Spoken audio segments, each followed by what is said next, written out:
యావత్ దేశం తెలంగాణ వైపు చూస్తున్న వాళ్ళ మంత్రివర్గం కొలువుదీరింది. పాత కొత్త మేలి కలగతో కేబినెట్ ఏర్పడింది. సంక్షేమ రంగంలో తెలంగాణ సర్కారు దూసుకుపోతుంటే కేంద్రానికి రోల్ మోడల్గా మారింది. మరోవైపు కల్వకుంట్ల చంద్రశేఖరరావు గారు ప్రవేశపెట్టిన రైతు బంధు రైతు బీమా పథకం ఇవాళ సూపర్ డూపర్ హిట్ అయి దేశం మొత్తం అమలు చేసే వైపుగా అడుగులు వేస్తోంది. స్వయంగా రైతు బిడ్డై తన వ్యవసాయ క్షేత్రంలో అనేక పంటలు పండించి రైతులకు ఆదర్శంగా నిలవడమే కాకుండా రైతుల కష్టాలు తెలుసుకున్నటువంటి ముఖ్యమంత్రి కల్వకుంట్ల చంద్రశేఖరరావు తన ఉద్యమ సహచరుడు, పార్టీలో కీలక భూమిక పోషించిన నిరంజన్ రెడ్డి గారికి వ్యవసాయ శాఖ బాధ్యతలు అప్పచెప్పారు. నేళ్ల నిరంజన్ రెడ్డిగా పేరు తెచ్చుకున్నటువంటి నిరంజన్ రెడ్డి గారు వ్యవసాయ బాధ్యతలు చేపడుతున్నారు. వ్యవసాయ రంగంలో ఎటువంటి వినూత్నమైనటువంటి చర్యలు చేపట్టబోతున్నారు, ఎటువంటి కార్యక్రమాలు చేపట్టబోతున్నారు మనతో పంచుకునేందుకు నిరంజన్ రెడ్డి గారు. కంగ్రాచులేషన్స్ నిరంజన్ రెడ్డి గారు. ఇప్పటికే నేళ్ల నిరంజన్ రెడ్డి గారు నియోజకవర్గంలో లేదు ఉమ్మడి మహబూబ్నగర్ జిల్లాలో పేరు తెచ్చుకున్న మీకు వ్యవసాయ రంగాన్ని తనకి ఇష్టమైన శాఖని మీకు అప్పచెప్పారు. బహుశా ఏమనిపిస్తుంది మీకు? మొదటిసారిగా మీరు ఉద్యమంలో ఉన్నారు, రాజకీయాల్లో చాలా 2 దశాబ్దాల పాటు 3 దశాబ్దాల పాటు పనిచేశారు, కానీ తొలిసారిగా మంత్రి పదవి చేపట్టారు. అందులో ముఖ్యమంత్రి గారికి ఇష్టమైనటువంటి వ్యవసాయ శాఖ మీకు అప్పచెప్పారు. చాలా సంతోషంగా ఉంది. ముఖ్యమంత్రి గారితో పాటు నాకు కూడా చాలా ఇష్టమైనటువంటి సబ్జెక్ట్ ఇది. కుటుంబ నేపథ్యము, వ్యవసాయము అందరికీ తెలిసిందే. పైగా నేను చాలా బలంగా నమ్మేటువంటిది ఏంటంటే ఈ దేశంలో ఎప్పటికైనా సరే అత్యధిక శాతం ప్రజలు తమ జీవితానికి ఆధారంగా వ్యవసాయాన్ని, వ్యవసాయ అనుబంధ రంగాలను ఎంచుకొని ఉన్నప్పుడు సాంకేతికతను, శాస్త్రీయ పరిజ్ఞానాన్ని జోడించి ఈ రంగాన్ని బలోపేతం చేయడం తప్ప భారీ ఎత్తున ప్రజలకు ఉపాధి అవకాశాలు కల్పించడం ఇతర రంగాలలో ఇంత సాధ్యం కాదు. ఇంత భారీ ఎత్తున మనం ఉపాధి అవకాశాలను ఈ రంగంలో కల్పించగలుగుతామో అంత ఇతర రంగాల్లో కల్పించడం అంత సాధ్యం కాదు. అందుకని ఈ రంగాన్ని బలోపేతం చేయడం ద్వారానే ఈ దేశం యొక్క అభివృద్ధి ఆధారపడిందని చాలా బలంగా నేను నమ్ముతున్నాను. అది ఆచరణలో నిజమని కూడా తేలిపోయింది.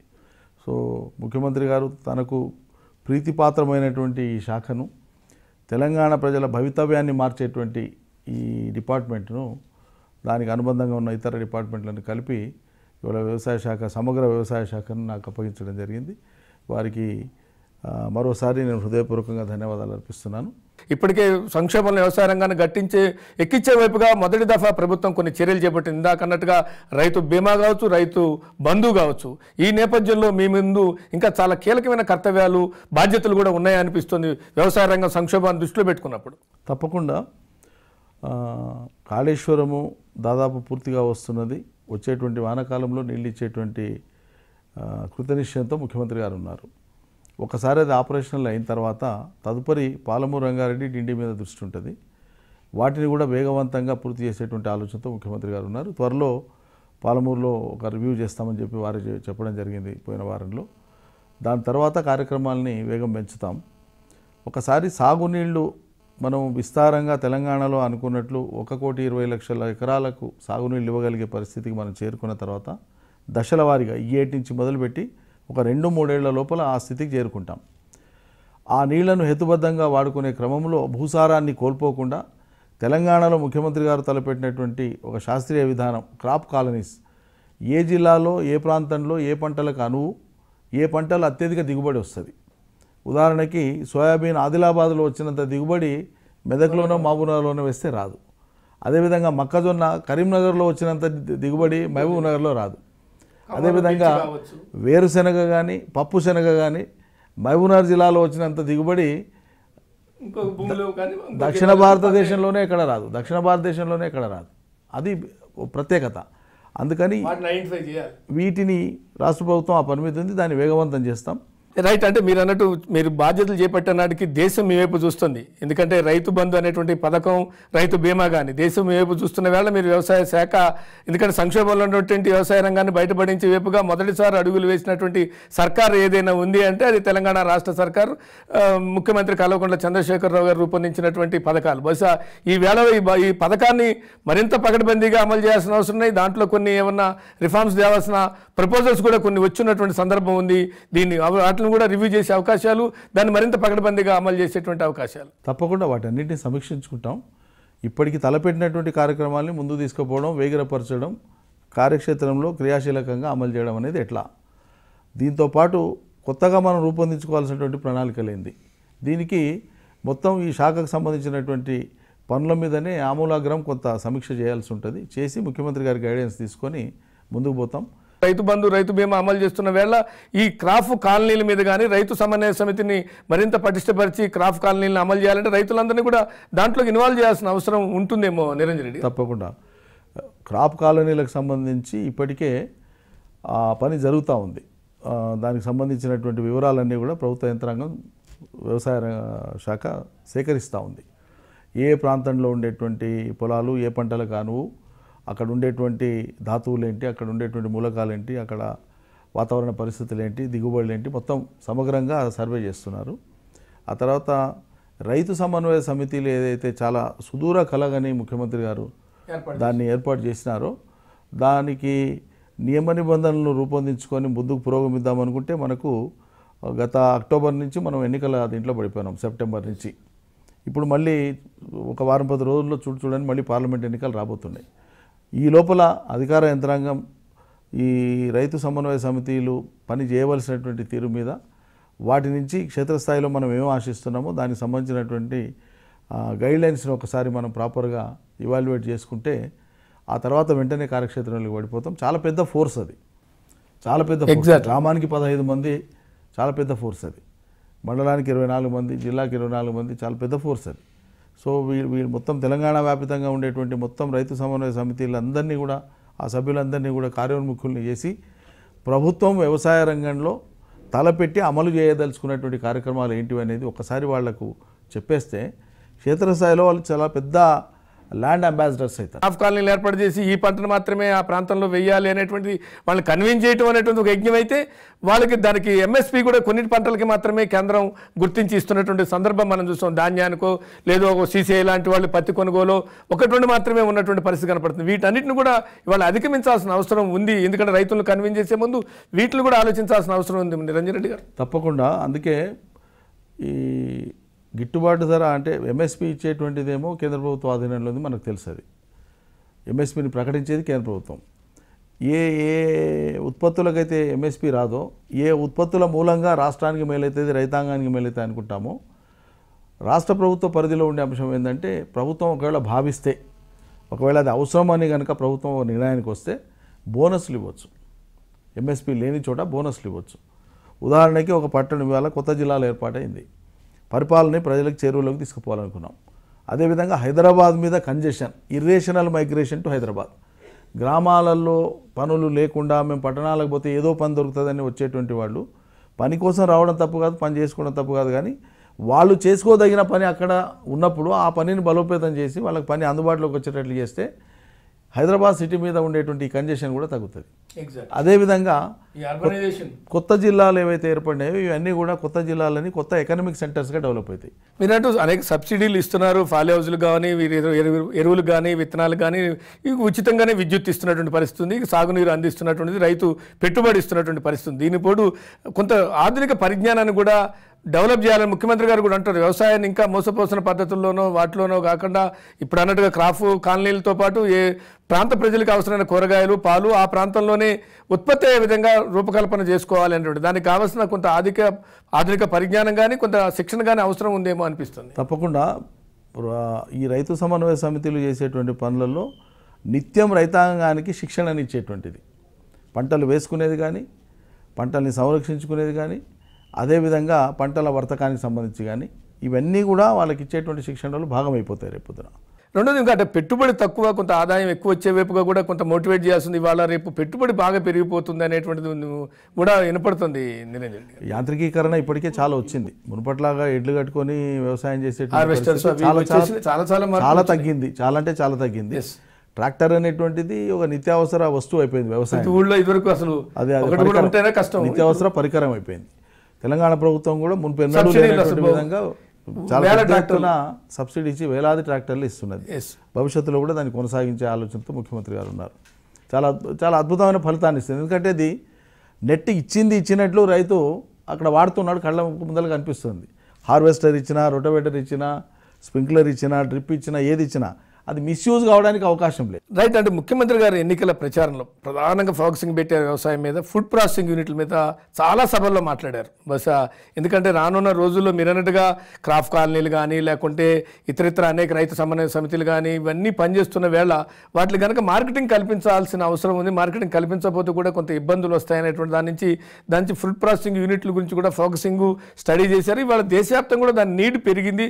ఇవాళ రైతు బంధు రైతు బీమాలు ఏ రకంగా రోల్ మోడల్గా ఉన్నారో ఫుడ్ ప్రాసెసింగ్ యూనిట్లో కూడా ఒక రోల్ మోడల్గా నిలిచే అవకాశాలు ఎక్స్పెక్టేషన్ పెట్టుకోవచ్చు టీఆర్ఎస్ ప్రభుత్వం మీద. తప్పకుండా ముఖ్యమంత్రి గారు ఆల్రెడీ ప్రకటించున్నారు గతంలోనే. రాబోయేటువంటి రోజుల్లో ప్రారంభంలో నియోజకవర్గానికి ఒక కోల్డ్ స్టోరేజ్ వస్తుందని చెప్పినారు. అదేవిధంగా ఫుడ్ ప్రాసెసింగ్ సెంటర్స్ వాటిని కూడా ఏర్పాటు చేసేటువంటి ఆలోచనతో ఉన్నారు. ఇవి ఒకసారి రైతాంగానికి అందుబాటులోకి వస్తే చాలా చాలా పెద్ద ఊరట అది. ఎందుకంటే చాలా సందర్భాల్లో మేము మాట్లాడుకునేవాళ్ళం ముఖ్యమంత్రి గారితో పాటు ప్రయాణం చేసేటప్పుడు. ప్రాసెసింగ్లో మనం డైరెక్ట్గా అమ్మడం కంటే ప్రాసెసింగ్ ద్వారా అమ్మినట్టు అనేక రకాలు వస్తాయి. బై ప్రోడక్ట్స్ అనేకం ఉంటాయి. Chemical fertiliser usage, pesticides usage కూడా రైతులు కొంతమంది అవగాహనతో చేస్తున్న పద్ధతులు పాటించిన చాలా మందికి దాని డోసేజ్ అవగాహన కూడా ఉండదు. ఎగ్జాక్ట్లీ ఎంత మోతాదు వాడితే కాబట్టి ఆ ఇరేషనల్ గా యూజ్ చేయడం అనేటువంటిది కూడా ఖర్చులు పెరుగుతున్నాయి. దానివల్ల పంటల మీద ప్రభావం చూపిస్తుంది, దీర్ఘకాలికంగా భూముల మీద ప్రభావం చూపిస్తుంది, ఆరోగ్యాల మీద ప్రభావం చూపిస్తుంది.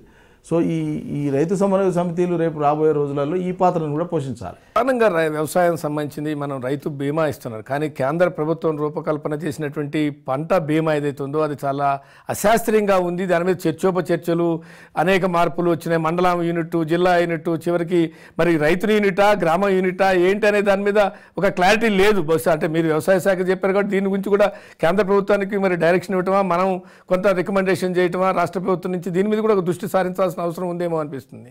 దీంట్లో మనం చూడాల్సిన సానుకూల అంశం ఒకే ఒకటి నా దృష్టిలో.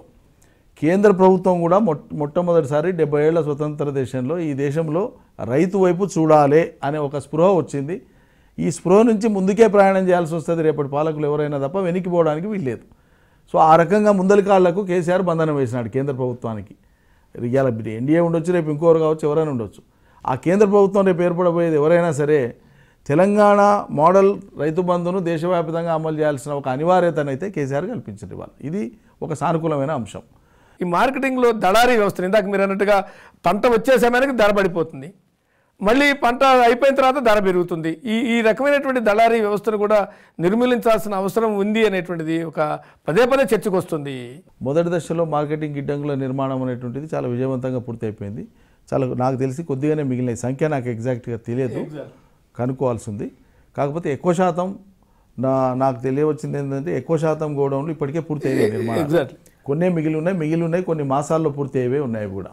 మనం వీటి వినియోగం కూడా ఇప్పటికే వ్యవసాయ శాఖ పరిధిలో జరుగుతున్నటువంటి పౌర సరఫరాలు కానీ అటు మార్కెట్ కానీ వీటి ద్వారా జరుగుతున్నటువంటి కొనుగోళ్ళు ఏవైతే ఉన్నాయో మొక్కలు కానీ వరి కానీ కందులు కానీ ఇవన్నీ కూడా గోడౌన్లలో ఇప్పుడు సద్వినియోగం అవుతున్నాయి. ఈ గోడౌన్లు మొత్తం సంపూర్ణంగా స్టోర్ చేసి మళ్ళీ అవసరమైనప్పుడు అక్కడి నుంచి రీలోడ్ చేసేటువంటి పరిస్థితిని చాలా అద్భుతంగా ఉపయోగపడుతుంది. చాలా ఆధునిక పద్ధతిలో కట్టిన గోడౌన్లు చాలా పెద్ద వరం రకంగా చెప్పాలంటే. ఇది ఆ వైపుగా సహకార వ్యవస్థను బలోపేతం, ఎందుకంటే రైతు సమన్వయ సమితి వచ్చింది కాబట్టి బహుశా సహకార సమితి పాత్రనే ఇది కూడా పోషిస్తుంది అని అనుకున్నా. సహకార వ్యవస్థలో ఏమైనా ఆడియో కానీ ఆలోచన కానీ భవిష్యత్తులో కానీ ఏమైనా దాని మీద రివ్యూ చేసే ఆలోచన కానీ? 25 ఏళ్ల క్రితం నేను ఒక సహకార సంఘానికి అధ్యక్షుడిగా పనిచేసి ఉన్నాను. ఆ పనిచేసిన అనుభవం ఉంది. చాలా పెద్ద మూమెంట్ ఇది. వాస్తవం పాపులేషన్ అనేది చాలా పెద్ద మూమెంట్ ఇది. ఈ మూమెంట్ స్పిరిట్ దెబ్బతిన్నది. ఎగ్జాక్ట్లీ. మళ్ళీ నేను నమ్మడం అయితే ఒకసారి రైతు సమన్వయ సమితిలు బలోపేతం అయిపోయి ఈ వ్యవసాయానికి సంబంధించినటువంటి సమాలోచనలన్నీ కూడా తెలంగాణ రైతాంగం అంతా కూడా వంట పట్టించుకునేటువంటి స్థితి బాగా వచ్చిన స్థితిలో 1 ఏడాది 2 ఏళ్ల తర్వాత అప్పటి వరకు పని అయితే మొదలుపెట్టి ఆ పరిపక్వ దశ వచ్చినప్పుడు ఈ సహకార రంగాన్ని కూడా చాలా చాలా బలోపేతంగా ముందుకు తీసుకుపోవడానికి ఆస్కారం ఉంటుందని నమ్ముతున్నాను. అంటే మనమే మార్కెటింగ్ చేస్తే ఎట్లా ఉంటుంది, దానివల్ల కార్పొరేషన్ కూడా బలోపేతం అవుతుంది. కార్పొరేషన్ బలోపేతం అయితే అది ప్రభుత్వానికా లేకుంటే ఇంకా దానికా ఉపయోగపడుతుంది అనేటువంటి వైపుగా ఆ వైపుగా కూడా పౌర సరఫరాల ఆలోచన ప్రారంభించింది. బహుశా దాన్ని శాఖ కూడా మీరే చేపట్టబోతున్నారు. ఆ సమావేశానికి అనుకోకుండా మీరు వచ్చారు, ఆ శాఖ మీకే వచ్చిన పరిస్థితి కనపడుతుంది. కోఇన్సిడెన్స్. యాక్చువల్గా చైర్మన్ గారు ఆయన interest తో మిమ్మల్ని పిలిచారు, మీకు experience ఉందని. ఇస్తే వెళ్ళినాము. వాళ్ళు ఆ రోజు మీరు కూడా ఉన్నారు. ఆ రోజు వాళ్ళు ఏంటంటే పరిమితంగా మేము విస్తారమైన వ్యాపారానికి ఇప్పుడే దారులు ఓపెన్ చేసుకోవట్లేదు, జస్ట్ ఒకటి ఒకటి రెండు ఐటమ్స్ మీద మేము ఇప్పుడు ముందు దృష్టి పెట్టాలని ముఖ్యంగా బియ్యం జిల్లా కేంద్రాలలో ముందుగా పౌర సరఫరాల శాఖ ఆధ్వర్యంలో ప్రభుత్వ వాహనాలు ఇవాళ అనేకం ఉన్నాయి. మనం బయటికి వచ్చే లాభం కంటే పౌర సరఫరాల శాఖ యాజమాన్యంలోనే ప్రతి జిల్లాలో ఒక పెట్రోల్ స్టేషను, ఫ్యూయల్ స్టేషను, దానికి సిఎన్జి, అదేవిధంగా అక్కడ మిల్లెట్స్ లాంటివి, చిరుధాన్యాలు లాంటివి కూడా పెడితే ఒక స్టోర్ లాగా పెడితే ఒక పైలట్ ప్రాజెక్ట్ లాగా చూద్దామనే ఒక ఆలోచనతో ఉన్నారు. ఓవరాల్గానే పౌర సరఫరాల శాఖని కొంత బలహీనపడ్డటువంటి పౌర సరఫరాల శాఖను బలోపేతం చేయడం కానీ, దాన్ని సమీక్షించడం కానీ, ఇందాక మీరు అన్నట్టుగా రేషన్ షాపుల సంబంధించిన కానీ ఇవన్నింటిని కూడా రివ్యూ చేయాల్సిన అవసరం ఉంది. బస్ మీరు అన్నట్టుగా బాధ్యతలు చేపట్టారు కాబట్టి ఉన్నత స్థాయి అధికారులతో సమీక్షించిన తర్వాత కొన్ని సంస్కరణలు తీసుకురావాల్సిన అవసరం ఉంది అని అనేటువంటిది సర్వత్రా వినపడుతుంది. నిరంజన్ అంటే నేను బయట నుంచి అర్థం చేసుకున్న వరకు పౌర సరఫరాల శాఖ గతంతో పోలిస్తే తెలంగాణ ప్రభుత్వం వచ్చిన తర్వాత కొంత స్ట్రెంత్ అయినాయి. ఇప్పుడున్నటువంటి కమిషనర్ వారికంటే ముందు ఉండేటువంటి కమిషనరు చాలా శ్రద్ధతో, చాలా అంకిత భావంతో ఆ శాఖలో వినూత్నమైన మార్పులు తీసుకొని వచ్చినారు. నేను 100కి 100 అని చెప్పలేను, కానీ దాదాపు 90%, 95% వరకు ఎక్కడ లీకేజెస్ లేకుండా చాలా భయంతో, భక్తితో, శ్రద్ధతో ఆ మొత్తం సంస్థ కింది దాకా పనిచేసేటువంటి ఒక వాతావరణాన్ని నిర్మాణం చేశారు. చాలా చాలా గొప్ప విషయం అది. ఇంకా ఆ సంస్థ తనకున్న శక్తిని మొత్తాన్ని సద్వినియోగపరిచి ఆ సంస్థ ద్వారా ఇంకా ప్రజలకు ఏం చేయొచ్చు, ఏ ప్రోడక్ట్స్ని కూడా ప్రజల దాకా తీసుకుపోవచ్చు అనేటువంటిది ఫుడ్ ప్రాసెసింగ్కి, మార్కెటింగ్కి లింక్ అయినటువంటి అంశం. రేపు ముఖ్యమంత్రి గారి యొక్క బ్రెయిన్ స్టార్మింగ్ సెషన్ ఖచ్చితంగా రాబోయే రోజులలో ఉంటుంది కాబట్టి దాని నుంచి మేము కొన్ని డిరైవ్ చేసి వారు ఇచ్చేటువంటి గైడ్లైన్స్ తీసుకొని మేము బ్రెయిన్ స్టార్మింగ్ చేసి మేము అప్లై చేసి సమగ్రంగా ఒక పథకాన్ని అమలు చేసేటువంటి ప్రయత్నం. మీకు చివరి శాఖ వినియోగదారుల ఫోరం కూడా, ఎందుకంటే వాళ్ళ హక్కులు వాళ్ళ సంబంధించిన ఉంది, అది కూడా ఎందుకంటే ఈ ప్రాసెసింగ్లో మీకే అది ఉంది కాబట్టి ఈ చైన్ సిస్టంలో వాటిని కూడా పూర్తి చేయాల్సిన అవసరం ఉంది. కొంత అక్కడక్కడ వినియోగదారుల ఫోరమ్స్, అపాయింట్మెంట్సా లేకుంటే వాటిని నియమించాల్సిన అవసరం ఉంది. దాన్ని కూడా కొంత దృష్టి పెట్టాల్సిన అవసరం ఉంది అనిపిస్తుంది. ఇప్పుడు కోర్టులు కూడా దాంట్లో న్యాయ వ్యవస్థలో కూడా కొన్ని సందర్భాల్లో దాని మీద కొంత చర్చ జరుస్తున్నాయి. నిరంజన్ రెడ్డి గారు, అంటే ఈ వినియోగంలో 2 రకాలు. ఒకటి ఫుడ్కి సంబంధించినటువంటి వినియోగం అనేటువంటిది ప్రధానంగా మా శాఖ కిందకి వస్తుంది. కన్జ్యూమ్ ప్రోడక్ట్స్లో ఈ జనరల్ వినియోగం మేము నిర్దాక్షిణ్యంగా పోతాం. కల్తీ అనేటువంటి దానికి ఎక్కడ ఆస్కారం లేకుండా చర్యలు ఒకసారి మొదలైతే, ఒకే రోజు కావు, ఒకసారి చర్యలు మొదలైతే తప్పకుండా అన్ని రకాల కల్తీలు, ప్రధానంగా నూనె, పాలు, పసుపు, కుంకం, ఇది అదేం లేదు, ఈ ఆహార పదార్థాలలో ఉండేటువంటి కల్తీ ఆరోగ్యానికి పద్ధతిలో నిర్మూలించి ఖచ్చితంగా అల్లం వెల్లిపాయ పేస్ట్ కూడా కల్తీ. ఎంత అన్యాయం! పాలలో యూరియా కలుపుతున్నారంటే పిల్లలు తాగే పాలు కల్తీ, ఇంత దుర్మార్గం. అందుకే ఏ ప్రాంతాల్లో ఎవరెవరు కల్తీకి పాల్పడుతున్నారో మొత్తం రాష్ట్ర వ్యాప్తంగా సమాచారం తెప్పించి వాళ్లకు పరోక్షంగా కొంత అవకాశం ఇచ్చి బాగుపడడానికి, వాళ్ళ చర్యల నుంచి వాళ్ళు వెనక్కి తగ్గడానికి, అప్పటికి సుధరాయించుకోకపోతే తప్పకుండా శాఖాపరంగా, చాలా చట్టపరంగా ఏ అవకాశాలు ఉంటే అవకాశాలని సద్వినియోగం చేసుకొని వాళ్ళని దారికి తెచ్చే ప్రయత్నం చేస్తాం. ప్రజలకు కల్తీ లేని ఆహారాన్ని తెలంగాణలో అందించేటువంటి ఒక అద్భుతమైనటువంటి కార్యక్రమాన్ని అమలు చేసి చూపిస్తాం. మీ ముందు ఉమ్మడి మహబూబ్నగర్ జిల్లా మంత్రిగా లేదు, నియోజకవర్గ ఎమ్మెల్యేగా మీ ముందు ఇమీడియట్ టాస్క్ ఏంటి అనేటువంటి? నేను ఉమ్మడి జిల్లా గురించి, అంటే జిల్లాకు సంబంధించి మాట్లాడినప్పుడు నేను ఉమ్మడి పాలమూరు జిల్లా గురించే మాట్లాడతాను. నా ప్రయోజనం కూడా ఉమ్మడి పాలమూరు జిల్లానే. అందులో వనపర్తి ఒక నియోజకవర్గం, తప్పకుండా నియోజకవర్గ పని జరుగుతుంటుంది. ఇప్పుడు తలపెట్టినటువంటి, ఇప్పుడు దాదాపు పాత ప్రాజెక్టులన్నీ తెలంగాణ ప్రభుత్వం వచ్చినాకనే పూర్తి చేసింది. కేసీఆర్ గారు పురమాయించేయించినారు. కొద్దిపాటి డిస్ట్రిబ్యూషన్ నెట్వర్క్లో కానీ, ఫీల్డ్ కెనాల్స్లో కానీ ఎక్కడెక్కడ అక్కడ మిగిలిపోయిన వరకు ఉంటే ఈ సమ్మర్లో కొట్టేస్తాం, అది కూడా అయిపోగొడతాం. పాలమూరు రంగారెడ్డిలో అవాంతరాలు సృష్టించబడ్డాయి కాబట్టి కొంత జాప్యమైంది. ఇప్పుడు కాళేశ్వరం కూడా పూర్తయింది కాబట్టి ముఖ్యమంత్రి గారు సంపూర్ణ దృష్టి దీని మీద పెట్టి అన్ని రకాల అనుమతులు కూడా వచ్చినాయి పాలమూరు రంగారెడ్డికి. 2వ దశ అనుమతులు కూడా, పర్యావరణ అనుమతులు కూడా వచ్చినాయి కాబట్టి ఇంకా ఏ రకమైన ఆటంకాలు లేవు. ముఖ్యమంత్రి గారు రివ్యూ చేయడమే ఆలస్యం.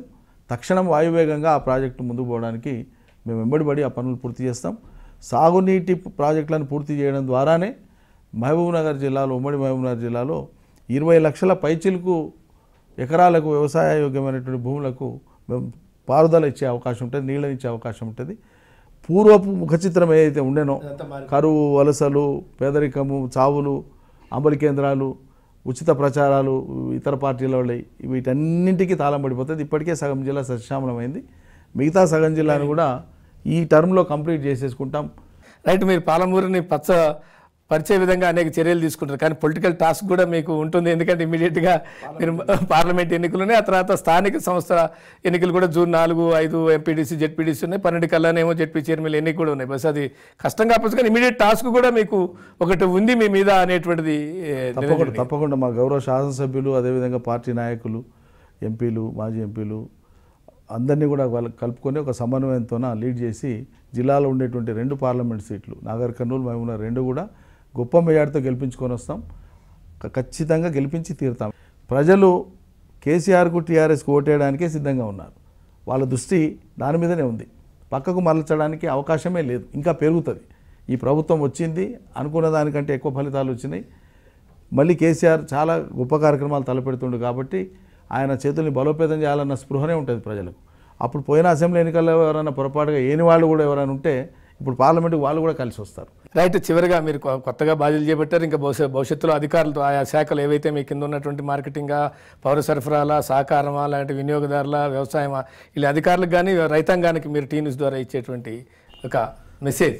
రైతు లోకానికి కూడా నా వినమ్రమైనటువంటి విజ్ఞప్తి, మీరు లేనిది లోకమే లేదు. కాబట్టి మీలో ఒక మట్టి మనిషి కేసీఆర్, మీలో ఒక మట్టి మనిషి నిరంజన్ రెడ్డి. మేము ఎక్కడి నుంచో ఆకాశంలో వచ్చిన వాళ్ళం కాదు, అదే భూమిలోంచి మొలకలే వచ్చినటువంటి వాళ్ళం. మేము మీ ఒడిలో పెరిగినటువంటి వాళ్ళమే. అనునిత్యం మీరే మాకు ఉశ్వాస నిశ్వాస. తెలంగాణ రైతు శ్రేయస్సుగా, రైతుపై ఆధారపడ్డ ఇతర జీవనాల శ్రేయస్సుగా ప్రాతిపదికగా పెట్టుకొని మేము పనిచేస్తాం. మాకు సంపూర్ణమైనటువంటి ఆశీర్వాదం, సహకారం అందించవలసిందిగా నేను విజ్ఞప్తి చేస్తాను. థ్యాంక్ యూ నిరంజన్ రెడ్డి గారు. ఒకనాడు వ్యవసాయం అంటే, రైతు అంటే హర్యానా, పంజాబ్ గురించి మాట్లాడుకునేవాళ్ళు. కానీ ఇవాళ తెలంగాణ వైపు చూస్తున్నారు. రైతు బంధు, రైతు బీమా లాంటి పథకాల ద్వారా భవిష్యత్తులో వ్యవసాయం అంటే, రైతు అంటే తెలంగాణనే అనే వైపుగా చేస్తామని, అదేవిధంగా వినియోగదారులకు హక్కులను కాపాడటంతో పాటు కల్తీల మీద ఉక్కుపాదం మోపుతామని, పౌర సరఫరాల శాఖలో కానీ ఇతర శాఖలో కానీ సమూలమైన మార్పులు తీసుకొచ్చి, సంస్కరణలు తీసుకొచ్చి బంగారు తెలంగాణ వైపుగా బాటలు వేస్తామని నిరంజన్ రెడ్డి గారు చెప్తున్నారు. ఇది ఇవాళ స్పెషల్ ఇంటర్వ్యూ. మరో స్పెషల్ ఇంటర్వ్యూలో కలుద్దాం. చూస్తుండే తెలంగాణ గుండె చప్పుడు టీ న్యూస్.